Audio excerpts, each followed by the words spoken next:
Hey guys, I'm Chesney. I'm Molly.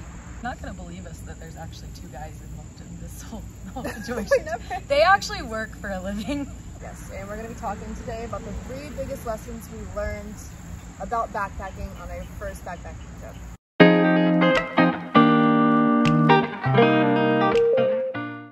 It was my first trip. Well, more than one night. Your first trip altogether. Rowan's first trip, so we're half of For Life Outside. It was Rowan's first backpacking trip. Yes. And then it was not Alex's first trip, but he actually would probably agree with all of these lessons being learned. The first biggest lesson we learned was, for us, boots are just not gonna work. Traditional hiking boots, No. they're heavy, they don't dry, there's little toe room, so they're all squishing your feet. They don't have enough room for your toes to spread out, which is a huge problem we come to find out. And we just don't like them. All right, we're hiking out in our camp shoes. We have, well, Molly has terrible blisters and my feet just hurt like a motherfucker. Let's get a look at them. They're super cute for the pictures. They look very traditional hiking boot kind of aesthetic. Loved it. But yeah, it rained our first day that we were hiking, and it rained a lot, and it just kept raining, and so the boots got wet, and I don't think they dried out for the whole weekend. Even sitting covered overnight, they were still wet the next day. It rained a little more the next day, and they were just wet. They never dried out. And then I got horrible blisters. I don't think you actually got blisters, but you were close to it. And you mentioned that your feet just could not spread out. It was just rough. Yeah, my main problem was that the shoe was way too narrow, so it just caused a lot of foot pain that way. And also with the sweat, even if you were to keep it out of the rain, even if it didn't rain, the sweat in your boot would just stay there and linger.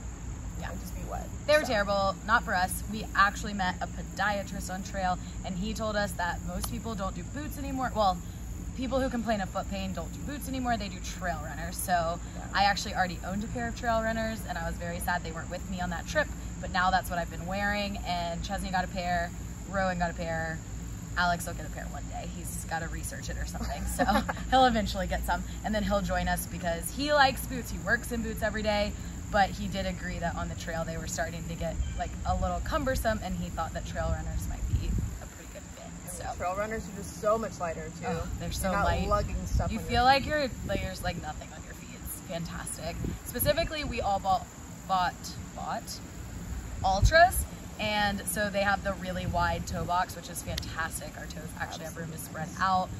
I do have to have insoles in mine because I have really high arches. They're like this. Crazy. It's like a mountain on its own. So I don't touch the whole ground. My foot doesn't touch the ground. So I did have to get insoles in my Ultras, but I really like them. And in conclusion on that one, they say 1 pound on your feet equals 5 pounds in your pack. Yeah. So it just did not work. Yeah. I think we're all gonna be on team trail runners forever now, at least on long trips especially. Absolutely. I don't know if I'll ever put boots back on for hiking, but if I did, it would not be for a long backpacking trip. Lesson number 2 that we learned this on the very first day that we were there, and that is to get water when water is available to you, and not to wait until you're out of water or you're already at camp and you don't want to leave and it's dark. Yeah, that was the kicker.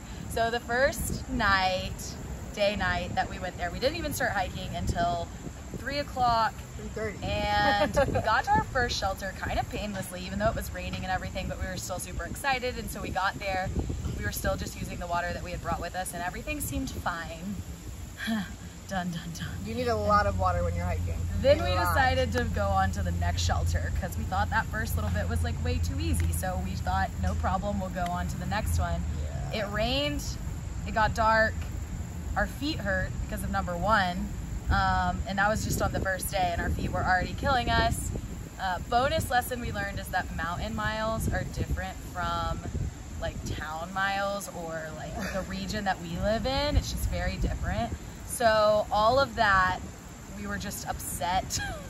We were grumpy, and we did not stop and get water because we just wanted to get to camp, and we regretted that. So we were incredibly underhydrated that night. I think you were rationing maybe this much, if y'all can see that. In a smart water bottle. Yeah, this much water. Not a fun game. I had a little bit more, but it's because I drank so little, so it wasn't necessarily a good thing. We couldn't even cook a dinner that night when we got there, although me and you were probably too grumpy to cook a dinner anyways. Warm pockets. but we just had like snacky food that didn't have to be cooked because we didn't have enough water to cook food if we wanted to. No. So yeah, so we learned that you should get water when you have water available. Absolutely. And carry as much water as you can that you're comfortable with, because that was kind of terrible. Next day we got water at every single watering hole. We got so much water. We were absolutely. We would fill up our bladder, we would filter it all into our water bottles, and then fill it up again and just carry it around in case we didn't see water for a little while. So yeah, get water. Also, and snacks. Like if you feel like you need to stop and eat, you stop and eat. Like even if it's just from like your hip belt, or if you don't even need to stop, just grab it and eat something, even if you don't feel like it. Yeah, we did a lot of just like pushing and thinking we didn't need stuff, and then really regretting it and wishing we would have had some food or some water or something beforehand. So we learned eat and drink the whole time. It is fuel.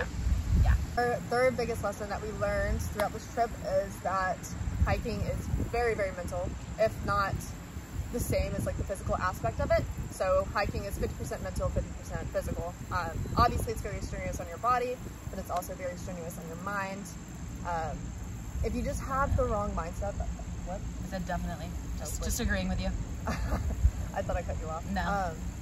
If you just have like a negative mindset of it, or if you have the almost there mentality, as we call it. So we weren't tracking our miles because we didn't have a big enough battery pack, which is also another mistake, but it's not the biggest.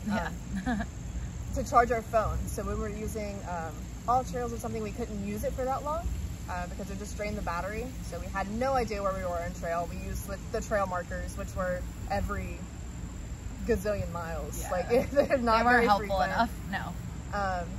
So just knowing where you are with those miles is definitely like a huge thing. And like I was saying with the almost there thing, they're like, all right, well, we're almost there. We don't have that much longer. It does not help us at all. So actually on the last day, we were telling ourselves that we had so many more miles to go. We were like, all right, we got 20 miles to go. We actually had like 2 or 3 out of town.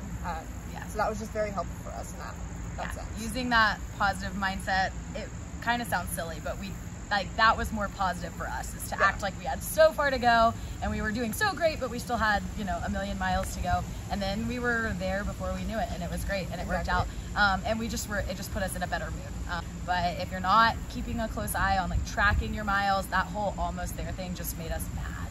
Yeah. It didn't work. It was like, it was discouraging when you thought you were almost there because you had a misunderstanding of like, not a good judgment of distance.